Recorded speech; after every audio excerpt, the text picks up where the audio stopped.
अस्सलाम वालेकुम नाज़रीन, आप देख रहे हैं मुबश्शिर लुकमान यूट्यूब चैनल। मैं हूं समीना राना। हमारे साथ तशरीफ रखते हैं मुबश्शिर लुकमान साहब। अस्सलाम वालेकुम सर, कैसे हैं आप? वालेकुम सलाम, अल्लाह का शुक्र है, अल्हम्दुलिल्लाह। सर, फिर आज फाइनली कौमी असम्बली का इफ्तिताही इजलास हुआ और उस इजलास में हमने बहुत कुछ देखा। चोर चोर के नारे, कौन बचाएगा पाकिस्तान के नारे। खैर, ये नारे तो हम अवाम के भी हैं कि कोई तो बचा ले पाकिस्तान को, और कैदी नंबर 804 के नारे। सर, किस तरह से देख रहे हैं आज के इफ्तिताही इजलास को?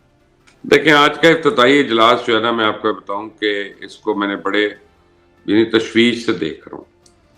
और जिस तरह के लोग सियासतदान हमारे बैग बैग के बातें कर रहे हैं वो भी काफ़ी तशवीशनाक है। मेरी अभी थोड़ी देर पहले बात हो रही थी MQM के सीनियर डिप्टी कन्वेनर जनाब मुस्तफा कमाल साहब से, और वो भी मुझे कह रहे थे कि ये आखिरी मौका है सियासतदानों के लिए। और मैं ये समझता हूँ कि ये 6 महीने बड़े क्रिटिकल हैं। अगले 6 महीने तो बड़े मुश्किल वाले आने वाले हैं, और ख़ास तौर पे हुकूमत के लिए भी मुश्किल के हैं, क्योंकि बिजली के बिल जो हैं वो 3 गुना हो जाएंगे अब 2 महीने के बाद। गैस जो है वो लोगों का 70-70 हज़ार रुपये का बिल आया है, जिनका 7,000, 8,000, 10,000 इस तरह से बिल होता था पहले। तो जब गैस और बिजली के बिल एक साथ आएंगे सिर्फ, तो ये लोगों की कमर तोड़ने के लिए काफ़ी हो। तब सवाल ये पैदा होता है कि व्हाट नेक्स्ट।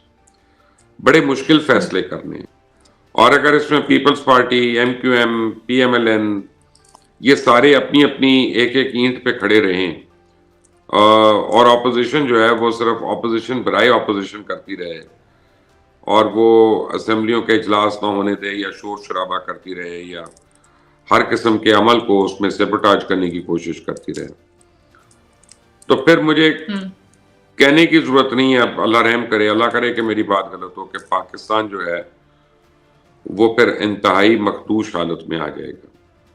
और उससे क्या नुकसान हो सकते हैं, आप सारे अक्लमंद हैं, आप सारे समझदार हैं।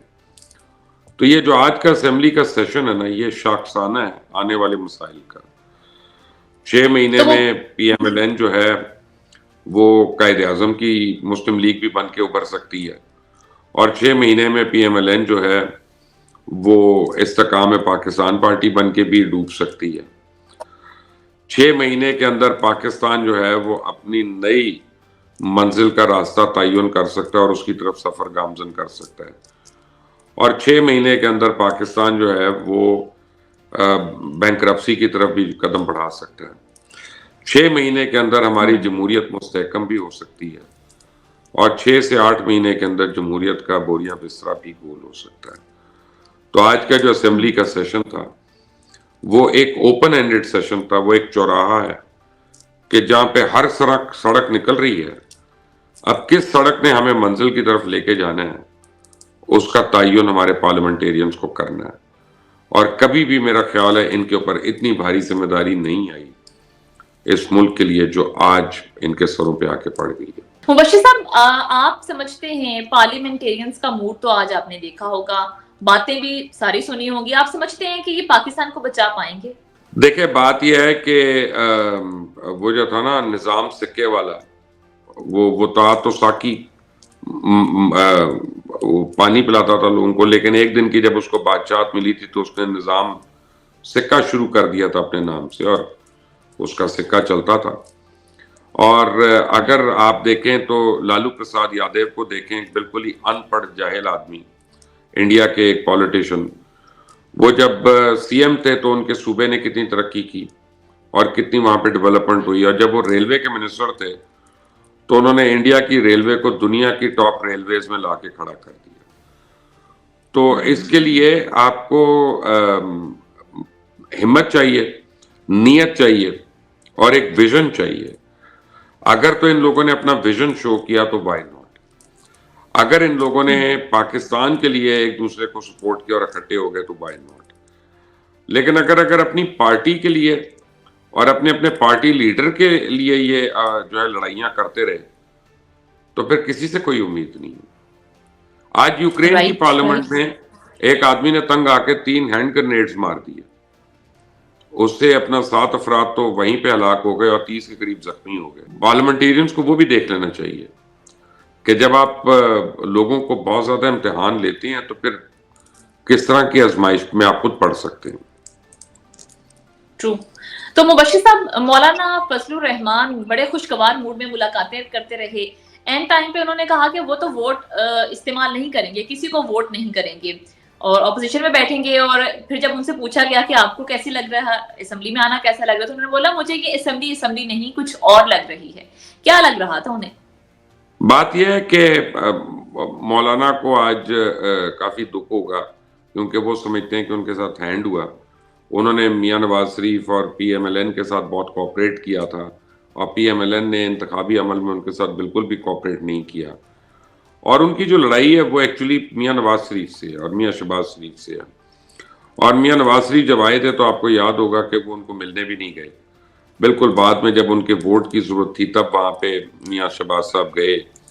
جبکہ مولانا کا یہ خیال ہے کہ میری وجہ سے پی ڈی ایم چلی، وہ پی ڈی ایم کے سربراہ تھے اور ان کی اسٹریٹ پاور تھی، ان کی مین پاور تھی. جس نے سپریم کورٹ کے آگے دھرنا دیا تو اس سے عمر عطا بندیال صاحب جو چیف جسٹس تھے اس وقت، ان کے فیصلے جو تھے ان میں نرمی آ گئی اور ان میں ڈیلیز آ گئیں. تو مولانا فضل الرحمان جو ہیں وہ سسٹم سے بھی ناراض ہیں، اسٹیبلشمنٹ سے بھی ناراض ہیں، لیکن زیادہ تر وہ میاں نواز شریف سے ناراض ہیں. اور میں نے آپ کو الیکشنز ہونے سے پہلے کہہ دیا تھا کہ مولانا فضل الرحمان جو ہے جیتنے کے بعد بھی اپوزیشن میں بیٹھیں گے، تو اس لیے وہ کسی کو ووٹ نہیں دیں گے. اور وہ کلیئر ہے بات اس میں، مجھے تو اس میں کوئی شک نہیں تھا، تو آج وہ کلیئر بھی ہو گئی ہے بات. مبشر صاحب، کل بھی ہم نے اپنے ویلاگ میں بات کی تھی عمران خان کے خط کے حوالے سے، جنہوں نے خط لکھا ہے. اس کو آج ہم نے دیکھا کہ قائد P M L N Nawaz Sharif کی جانب سے اور شہباز شریف کی جانب سے بھی اس کو ملک دشمنی قرار دے دیا گیا ہے. مبشر صاحب، آپ سمجھتے ہیں عمران خان کا یہ خط لکھنا آئی ایم ایف کو کیا ان کی سیاسی غلطی ہے، یا پھر نئی حکومت پر پریشر بڑھانے کے لیے یہ ایک مؤثر حکمت عملی ثابت ہو سکتی ہے؟ نہیں دیکھیں جی، پریشر بڑھائیں یا نہ بڑھائیں وہ تو ایک بات کی بات ہے، اور پریشر بڑھانے کے اور بڑے طریقے ہوتے ہیں اور جائز طریقے ہوتے ہیں. یہ تو خالصتاً ملک دشمنی ہے، اس پہ تو میں بھی ایگری کرتا ہوں. مجھے نہیں لگتا تھا کہ کبھی آپ کوئی ایسی بات کریں گی اور مجھے میاں صاحب سے ایگری کرنا پڑے گا، لیکن میں کر رہا ہوں اس بات پہ ایگری، اس بات پہ کوئی اختلاف نہیں ہے. لیکن ایک بات میں تحریک انصاف کے ورکرز کو بھی بتانا چاہتا ہوں کہ آئی ایم ایف ہو، ورلڈ بینک ہو، ایشین ڈیولپمنٹ بینک ہو، یہ جو لوگ ہوتے ہیں، یہ ادارے جو ہوتے ہیں، یہ آپ کے یا میرے خط پہ نہ لون دیتے ہیں نہ یہ لون روکتے ہیں کسی کا.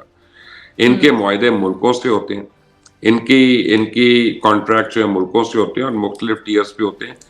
تو یہ خام خیالی کا خیال نہ رہیں کہ ہم نے خط لکھ دیا اور پاکستان کی امداد رک جائے گی، وہ تو نہیں رکے گی انشاءاللہ. اگلے کچھ دنوں میں آپ دیکھیں گی مارچ میں جب آئی ایم ایف اور پاکستان کی ٹیمیں ملیں گی تو تقریباً $6 بلین پاکستان کے لیے سینکشن بھی ہو جائے گا. پاکستان کا اصل مسئلہ ستمبر میں شروع ہوگا، اور ستمبر میں جب پاکستان کے پاس کیا دکھانے کو ہوگا کارکردگی میں اور کیا انہوں نے مثبت سٹیپس لیے ہیں تب تک، کہ جس میں آپ کی جو کارپوریشنز ہیں ان میں سے کتنوں کو پرائیویٹائز کیا، چاہے پی آئی اے ہے، چاہے پی ایس او ہے، چاہے ریلوے ہے، چاہے اور ہیں.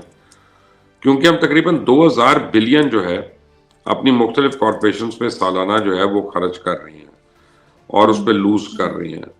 تو ہمارے پہ بڑا پریشر ہے ان کو پرائیویٹائز کرنے کا، جو کہ ہونا چاہیے تھا.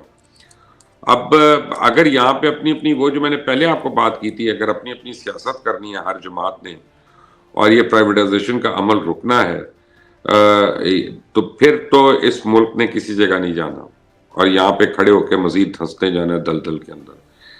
لیکن اگر یہ ہم لوگوں نے کر لیا تو پھر انشاءاللہ کافی امیدیں ہیں کہ پاکستان جو ہے وہ ایک طویل مشکل دور کے بعد ایک سکھی دور دیکھ سکتا ہے. کافی ہمیں امیدیں ہیں اس کو. رائٹ.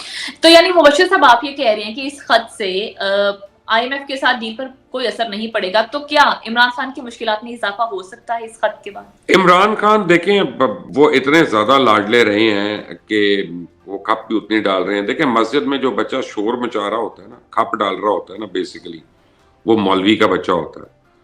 تو عمران خان بھی وہی بچہ ہے جس کو اسٹیبلشمنٹ نے دست شفقت اس کے سر پہ رکھا ہوا تھا اور اس کو دودھ پلایا، اس کو سینچا اور اس کو اوپر لے آئے. لیکن سانپ کو آپ جتنا مرضی دودھ پلا دیں اس نے ڈسنا تو ہے. اس نے یہ نہیں دیکھنا کہ میرا مالک ہے مجھے دودھ پلانے والا ہے کوئی، اس کا ظرف ہی یہ ہے کہ اس نے ڈسنا ہے اور اس نے ڈس لیا. تو ان کی مشکلات میں اضافہ تو نہیں ہوگا لیکن ان کی مشکلات میں کمی نہیں ہوگی اس کے بعد، یہ میں گارنٹی کر دیتا ہوں. राइट। तो मुबश्शिर साहब, हमने देखा है कि अमरीकी अराकीन कांग्रेस की जानिब से भी सदर जो बाइडन को खत लिखा गया है जिसमें ये मुतालिबा किया गया है कि इलेक्शन पर जो तहफ़्फ़ुज़ात हैं उनको दूर किया जाए। आप समझते हैं आने वाले वक्त में अमरीका की जानिब से नई हुकूमत जो पाकिस्तान में तश्कील पा रही है, इसके लिए कोई नए मुतालिबात, कोई नई मुश्किल पैदा हो सकती है? नहीं, बिल्कुल नहीं, क्योंकि प्रेसिडेंट के स्पोक्स पर्सन ने, व्हाइट हाउस के स्पोक्स पर्सन ने पाकिस्तान के इलेक्शंस के ऊपर अपनी स्टेटमेंट दे दी है, और वही प्रेसिडेंट का एक्चुअल मौक़िफ़ है और वही व्हाइट हाउस की स्टेटमेंट है। देखें, पाकिस्तान और अमेरिका भी एक मुश्किल टाइम से गुजर रहे हैं। हमारे एक साबका वजीर आजम, पॉपुलर वजीर आजम ने अमेरिका को इल्ज़ाम भी लगाया कि जी उन्होंने पाकिस्तान जमहूरी हुकूमत को उल्टा दिया और ये कर दिया, और आज भी वो उसका लगाते हैं। फिर दूसरे ही लम्हे वो अमेरिका से मदद भी मांग रहे होते हैं। ये अजीब किस्म का अमेरिका है कि एक तरफ हुकूमत उल्टाता है उनकी और दूसरी तरफ उन्हीं की मदद भी करने को आएगा और आ रहा है जो उनको लगता है। तो मुझे मैं आपको बताऊं कि इस बात की कोई वैल्यू नहीं है इन चीज़ों की। ये ठीक है, न्यूज़ में रहने के लिए, सोशल मीडिया में इन रहने के लिए बड़ी इंटरेस्टिंग एक्टिविटीज़ हैं, but not more than that. Alright. Mubashir साहब, अल-कादिर ट्रस्ट केस में चार्जशीट पेश की गई है जिसमें बुशरा बीबी और इमरान खान करप्ट प्रैक्टिसेस में मुलव्वस पाए गए हैं। आप क्या समझते हैं, क्या मुस्तकबिल आपको इमरान खान, पीटीआई का सियासी मुस्तकबिल क्या नजर आ रहा? देखिए, मैंने सुना था कुछ दिन पहले किसी ने क्लेम किया कि जी वो अगले हफ्ते बाहर आ जाएंगे, फिर यही उनकी बहन ने भी क्लेम किया कि अगले हफ्ते बाहर आ जाएंगे। यही पीटीआई वाले सारे बातें कर रहे हैं। चले, एक हफ्ता नहीं, वो तो 4 हफ्ते भी मैं उनको दे दूंगा। इसी तरह की बंकियां इमरान खान खुद भी मारता था। जब जलसे में खड़ा होकर कहता था आज रात अंपायर की उंगली खड़ी होने वाली है, या वो कहता था कि कल सुबह को नवाज शरीफ इस्तीफा भेजने वाला है, तो वो तो ना उंगली खड़ी हुई ना उसका इस्तीफा आया। नहीं आया तो प्रेसिडेंट शी का दौरा जो है वो कैंसिल हो गया, चाइनीज प्रीमियर नहीं पाकिस्तान आई, वो इन्वेस्टमेंट्स जो आ रही थी वो रुक गई।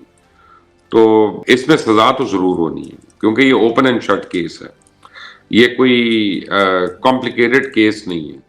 लेकिन कितनी सजा होनी है इसका तो कोई लीगल माइंड ही इसका ओपिनियन दे सकता है।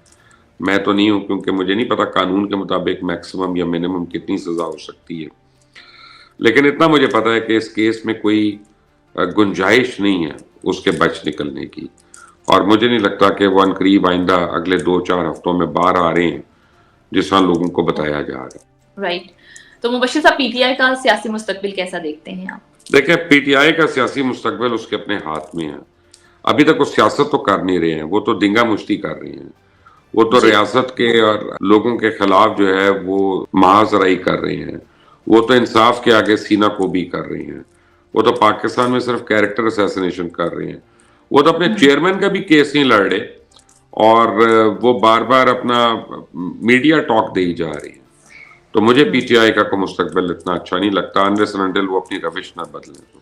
All right. मुबश्शिर साहब, जरा सियासत से हट के बात कर लेते हैं। 29 घंटे लगातार बारिश हुई है जिला गवादर, बलूचिस्तान के जिला गवादर में काफी वर्स्ट सिचुएशन है इस वक्त। क्या सिचुएशन है गवादर की? उसके साथ ही सवाल मेरा कराची के हवाले से भी है, वहां भी एक्सपेक्ट की जा रही हैं बारिशें, तो क्या सिंध की हुकूमत तीसरी दफा बनने वाले वजीर आला हैंडल कर लेंगी सिचुएशन को? इससे पहले कभी रेन को हैंडल नहीं कर पाई सिंध गवर्नमेंट। देखें, उसकी 2-3 वजूहात हैं। एक तो यह है कि कराची शहर जो है वो बारिशों के लिए डिज़ाइन नहीं था कभी भी। वहाँ पे इस तरह की यानी स्टॉर्म्स वाली बारिशें जो है वो होती नहीं थी। ये तो पिछले 15-20 साल का फिनोमेना है कि एक दफ़ा हो गई या 2-3 दफ़ा हो गई। अब उसका डिज़ाइन ऐसा है और वो बिल्कुल फैला हुआ शहर है क्योंकि और फ्लैट है, सी लेवल के ऊपर है कि जब पानी कहीं पे भी आता है तो वो खड़ा हो जाता है। और ये अब एक नाकिस बात है कि उनके नाले वाले जो हैं जितने भी हैं वो उनकी सफाई नहीं होती। पिछले पता नहीं कितने साल से नहीं हुई सफाई, जो कि रेगुलर होनी चाहिए। उसकी वजह से नकासी का अमल जो है वो काफ़ी अफेक्ट होता है वहाँ पे। तो मुझे नहीं पता कि कितनी बारिश होनी है, लेकिन अगर तो लेट से मुसलसल 50 मिलीमीटर से ज़्यादा बारिश होती है तो फिर तो हुकूमत के लिए मुश्किल होगा लोगों को रेस्पाइट देना, और मुश्किलें रहेंगी। और पिछली दफ़ा भी हमने देखा था कि कराची की जो महंगी तरीन आबादियाँ थी वो भी ज़ेरे आब थी। तो गवादर में बहरहाल ये जो आफत है ये इसने बड़ी वहाँ पे मुश्किल मचाई हुई है। अल्लाह ताला रहम करे, और जो पाकिस्तान का इंफ्रास्ट्रक्चर है जो वहाँ पे बन रहा है अल्लाह ताला उसकी भी हिफाजत फरमाए, اور وہاں پہ رہنے والوں کو بھی, کیونکہ میں اس پہ کیا کہہ سکتا ہوں, ایک کلائمیٹ چینج ہے, موسمی چیز ہے, نیچرل ڈیزاسٹر ہے, there's only so much we can predict about it. Right right all right. بہت شکریہ مبشر صاحب آپ کے قیمتی وقت اور آپ کے قیمتی تجزیے کا. ناظرین اس کے ساتھ ہی ہمارا آج کا پروگرام ختم ہوا. اگر آپ کو ہماری ویڈیو پسند آئے تو اسے لائک کیجیے, شیئر کیجیے اور ہمارے چینل کو سبسکرائب کیجیے. ہمیں اجازت دیں, اللہ کے بعد.